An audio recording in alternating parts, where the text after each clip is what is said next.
Colour পুলাপান বড় হয়ে গেল, সলটা এত বড় হয়ে গেল, এই কালাই ক্ষেত্র গাছ দিয়ে পুরো হয়ে গেছে। আর এই সল আমার কথা হলে না, কনে যে গেল কার অন্যায় করতেছে আল্লাহ মাহবুদি ভালো জানে।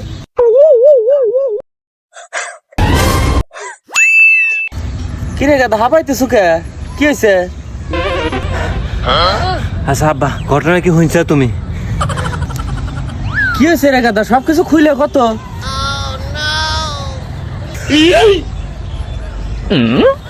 থাম থাম থাম থাম থাম থাম থাম থাম, তুই জামা কাপড় খোলস করে? তুমি না কইলা সবকিছু খুলে কবে? अच्छा এখন ক তোর কি কথা? পাশের বাড়ি রুমা পাবি, মুইতে পানি নেয় নাই। দেখছে হারাম দাদা, মানুষের বাড়ি ফুকছি বের হয়েছে, সল ফল আগ গেলে খাই একবার নষ্ট হয়ে গেছে।